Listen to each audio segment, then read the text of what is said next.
ইসলামের প্রাথমিক যুগে একটা সালামের পদ্ধতি ছিল, সাবাল খায়ের, মাসাল খায়ের। এই ছেলেরা বলে না good morning, good evening, good afternoon বলে না?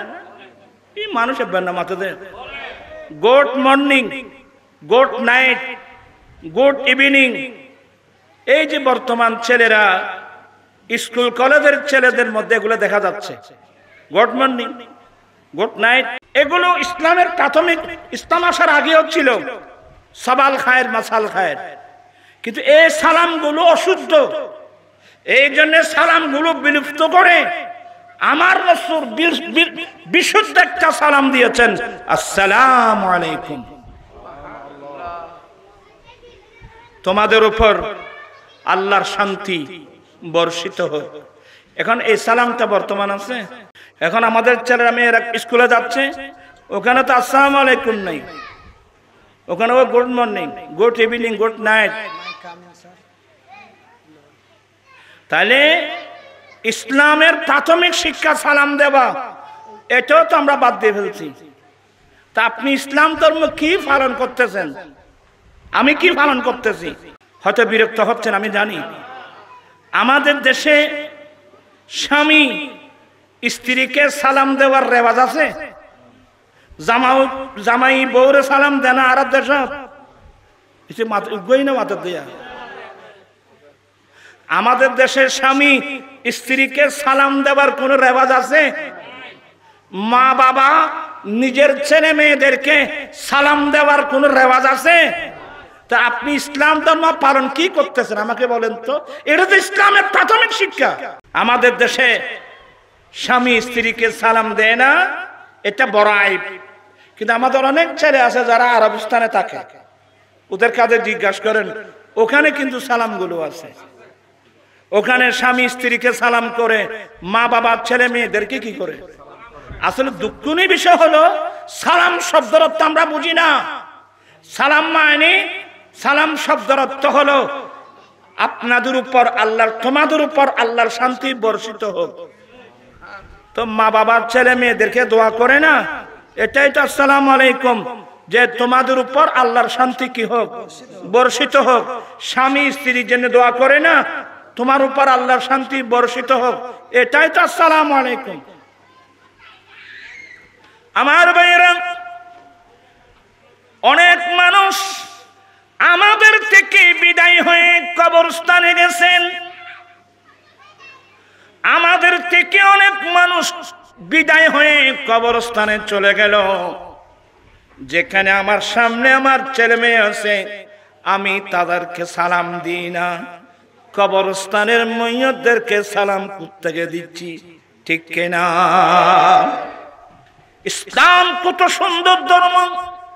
দুনিয়াতে যারা আছে এদেরকে সালাম নয়, উম্মত তোমরা কবরস্থানে যাও, তোমার মা বাবা, তোমার ভাই বন্ধু, আত্মীয় স্বজন যারা মারা গিয়েছেন, কবরস্থানে দফন হয়েছে, উম্মত তোমরা কবরস্থানে যাও, প্রথমে গিয়ে তাদেরকে সালাম দাও, আসসালামু আলাইকুম ইয়া আহলাল কুবুর, আসসালামু আলাইকুম ইয়া আহলাদ দিয়ার, মিনাল মুমিনিনা ওয়াল মুমিনাত ওয়াল মুসলিমিনা ওয়াল মুসলিমাত, নাসআলুল্লাহ লানা ওয়া লাকুমুল আফিয়া ওয়া ইন্না ইনশাআল্লাহু বিকুম লালাহিকুন। এগুলো শিখছেন, নিজের ছেলে মেয়েদেরকে শিক্ষা দিয়েছেন। আমি আজ থেকে আমি একটু খরা ভাষায় বললে মনে কষ্ট নেবেন। আপনি দোকানে গেলেন, আপনি জানেন যে দোকানদার মুসলমান, দোকানে ঢুকতে আসসালামু আলাইকুম। আপনি মাল নিয়ে বের হচ্ছেন, আসসালামু আলাইকুম। আপনি গাড়িতে উঠতেছেন, সালাম দিবেন, আসসালামু আলাইকুম। গাড়ি থেকে নামছেন, সালাম দিয়ে নামতে হবে, আসসালামু আলাইকুম। শুধু তাই নয়, আপনি আল্লাহর ঘর মসজিদে ঢুকছেন, আল্লাহর ঘর মসজিদে ঢুকার সময় ওযু বানিয়ে মসজিদের দরওয়াজায় গিয়ে বিসমিল্লাহি والصلاة والسلام على النبي اللهم اغفر لي ذنوبي وافتح لي أبواب رحمتك ইনসিকুন আরবা। এই দোয়া পড়ে ডান পা দিয়ে আল্লাহর ঘর মসজিদে ঢুকে সামনের দিকে দৃষ্টি দিবেন। আপনার আগে আমার আগে অন্য কোনো মুসল্লি ঢুকছে কিনা, আমার আগে যদি অন্য মুসল্লি ঢুকে থাকে ওরা কি করতেছে দেখতে হবে। দেখতেছেন ওরা বসে আছে, কেউ নামাজ পড়তেছে না, কেউ আজানের অপেক্ষায় আছে, কেউ একামতের অপেক্ষায় আছে, সবাই বসে আছে। আপনি মসজিদের ভিতর ঢুকে বড় আওয়াজে সালাম দিতে হবে, আসসালামু আলাইকুম। আর আপনি দেখতেছেন মসজিদের মধ্যে কেউ নামাজ পড়তেছে আর কেউ কোরআন তেলাওয়াত করতেছে, কেউ আল্লাহর কাছে দোয়ার মধ্যে আছে। তখন সালামের সিস্টেম কি?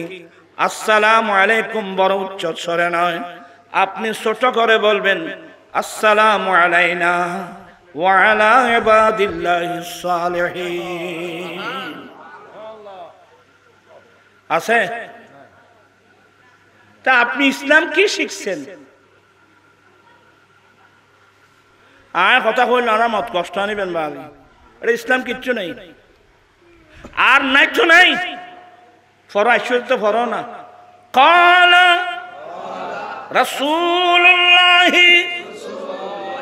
সাল্লাল্লাহু আলাইহি ওয়াসাল্লাম কুল্লু মাউলুদিন ইউলাদু আলাল ফিতরাতি ফাআবওয়াহু ইউহাবিদানিহি আও ইনাসসিরানিহি আও ইমাজ্জিসানিহি। আল্লাহর নবী বলেন, উম্মত পৃথিবীর বুকে যতগুলো মানুষ জন্ম লাভ করবে, এই পৃথিবীর বুকে যতগুলো মানুষ জন্ম লাভ করবে, মুসলমানের ঘরে হোক অমুসলিমদের ঘরে হোক, পৃথিবীর বুকে যতগুলো মানুষ জন্ম লাভ করবে, প্রত্যেক মানুষের জন্ম ইসলাম ধর্মের উপর হবে। তবে জন্মের পরে যে ছেলের মা বাবা ইহুদি, তারা তার ছেলে মেয়েদেরকে ইহুদি ধর্মে শিক্ষা দিয়ে ইহুদি বানিয়ে নেয়। যার মা বাবা নাসারা খ্রিস্টান, তারা তার ছেলে মেয়েদেরকে নাসারা ধর্মের শিক্ষা দিয়ে নাসারা বানিয়ে নেয়। যার মা বাবা অগ্নি পূজারী, এরা তার ছেলে মেয়েদেরকে অগ্নি পূজার শিক্ষা দিয়ে অগ্নি পূজারী বানিয়ে নেয়। আমার প্রশ্ন হলো, আমার জন্ম ইসলামের উপর, আমার বাবা মুসলমান, আমার আম্মা মুসলিম, অতএব আমার মা বাবার ঈমানি নৈতিক দায়িত্ব ছিল আমরা ছেলে মেয়েদেরকে কোরআন সুন্নাহ শিক্ষা দিয়ে খাঁটি মুসলমান হিসেবে গঠন করা।